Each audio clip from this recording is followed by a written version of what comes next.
La copropiedad, también llamada condominio, es la aplicación de la comunidad al derecho de dominio, de esta forma constituyendo la modalidad más importante de la comunidad de bienes y derechos.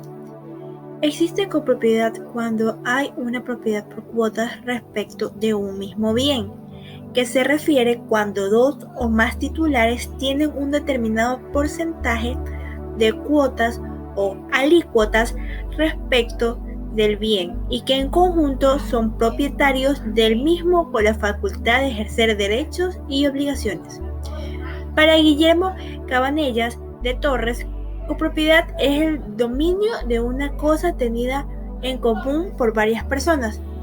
La misma puede obtenerse por medio de la ley, siendo un procedimiento forzoso, cuando el bien común no es divisible materialmente, debido a que pierde su valor o se obtiene mediante la expresión de voluntad de los interesados.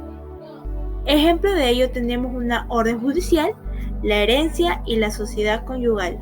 Cuando el bien es divisible, sus partes conservan sus características. Como caso práctico tendríamos la copropiedad de un terreno, ya que la división sería jurídicamente realizable. Con respecto al bien, el copropietario se encuentra limitado, ya que debe convivir con el resto de copropietarios. Cuando dos o más personas se encuentran en copropiedad, sus derechos y obligaciones dependen de su alícuota. Además, cualquier modificación o alteración que se quiera hacer al bien deberá ser aprobado por todos los copropietarios o la mayoría de ellos, si es que trata de actos administrativos. El origen de la copropiedad tuvo sus inicios en el derecho romano y era conocido como el condominio.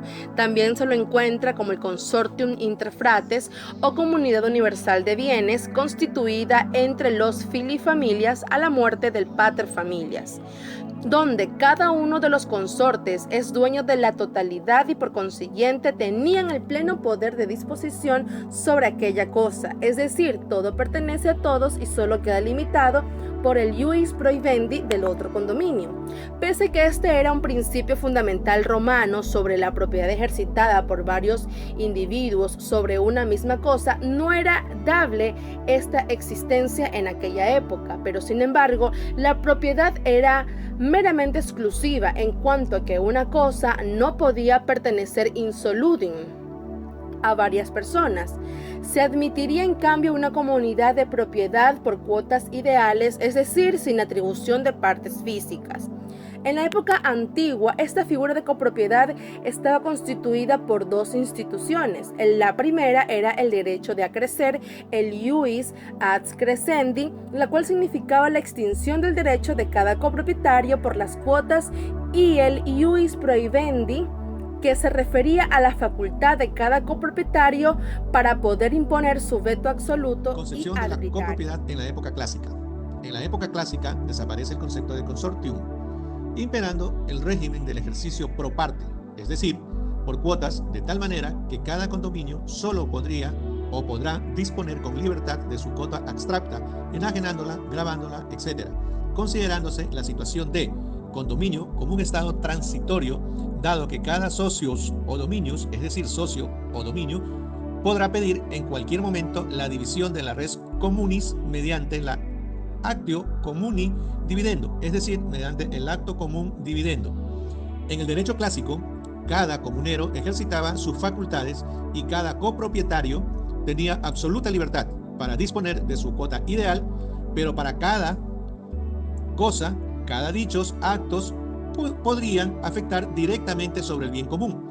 Era necesario lograr el consentimiento de todos los copropietarios, como es el caso del usufructo, servidumbres, etc. Hay que señalar que la estructura y las características del actio communis dividundo varían en la relación con la época en la que nos referimos. En la época clásica, esta acción no tenía otra finalidad que la de llevar a cabo la división del condominio con su correspondiente de la cuota material para cada uno. En términos generales, las características de la acción de división las podemos resumir en: la acción de división fueron concebidas como acciones in personam non in rem, puesto que el demandado estaba obligado a defenderse. A partir de la época postclásica y el derecho justinianeo, se introduce la posibilidad de que no solo sea esta su única función, sino que además entre dilucidar las obligaciones recíprocas nacidas entre los condominios, sin provocar la comunidad de división. bienes es un cuasi contrato, conforme al cual una cosa, derecho o masa patrimonial pertenece a varias personas, ya sean físicas o jurídicas, de forma indiviso, denominadas comuneros. Durante la compilación llevada a cabo por la pandetista, las dos corrientes de derecho, romana y germana, acabaron mezclándose entre sí a la hora de dar forma a las nuevas conceptualizaciones de las instituciones jurídicas. En el caso de la comunidad de bienes, esta se ve salpicada por los principios del derecho germánico, el cual consideraba que el condominio no era una situación incidental, sino que era estática y permanente, lo que provocó que el concepto romano de cuotas y proporciones ideales sobre la propiedad desapareciera, incorporando la idea de que la propiedad era mancomunada, es decir, no tenía más límites que aquellos que se imponían al individuo para el uso y disfrute del bien o derecho común sin llegar a una atribución real del mismo. Sin embargo, nunca llegó a perder todas voluntarias y forzosas, temporales y permanentes, bienes determinados sobre un patrimonio o universalidad por acto entre vivos y por causa de muerte. Voluntarias. Existe la copropiedad voluntaria debido a que nadie está obligado a permanecer en la indivisión. Así que, los copropietarios deciden dividir el bien llegando a un acuerdo para disolver la copropiedad. Forzada. Es cuando, por su naturaleza, el bien no puede ser objeto de división, ya que existe una imposibilidad para llegar a la división o venta, de manera que la ley se ve obligada a reconocer este estado que impone la propia naturaleza. Temporal. La copropiedad es ordinariamente temporal en consecuencia de que es voluntaria.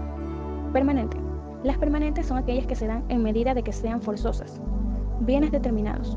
Ocurre cuando se establece en un contrato, y en este se menciona cuál será el bien específico motivo de la copropiedad. Patrimonio o universalidad. Ocurre cuando el cujus transmite el patrimonio a sus herederos, es decir, los herederos adquieren una parte de la alícuota, con valor positivo y negativo, proporcional en el haber hereditario. Actos intervivos. Es cuando la copropiedad se va a establecer en un contrato, es decir, un acuerdo de voluntades entre personas vivas. Mortis causa. Se da por causa de muerte de una persona, cuando deja coherederos, también deja copropietarios.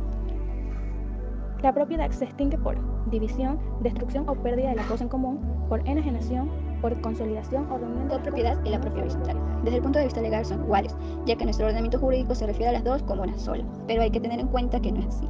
La propiedad horizontal en la legislación ecuatoriana. La propiedad horizontal es el derecho real, que consiste en el dominio de una unidad de un inmueble, con facultades exclusivas, pero moderadas en función del conjunto, y es un condominio forzoso sobre las partes comunes como características especiales.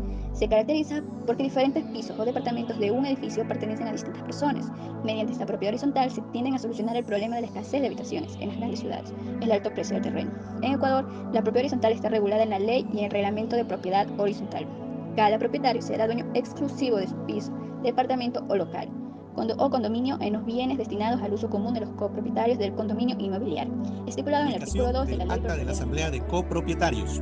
Las actas de la Asamblea de Copropietarios deben ser publicadas o puestas a disposición de los copropietarios para que estos puedan consultar para los asuntos que les sean pertinentes según el inciso 3 del artículo 47 de la Ley 675 del 2001. ¿Qué quiere decir esto? Que las actas de todas las asambleas de los copropietarios deben estar de manera pública con un acceso fácil para que todo aquel que desee hacer uso o quiera ver sobre una asamblea qué tema se trató en caso de que no haya asistido, lo pueda hacer de manera libre y voluntaria. Es decir, que los copropietarios puedan tener acceso a la información en el momento que lo requieran.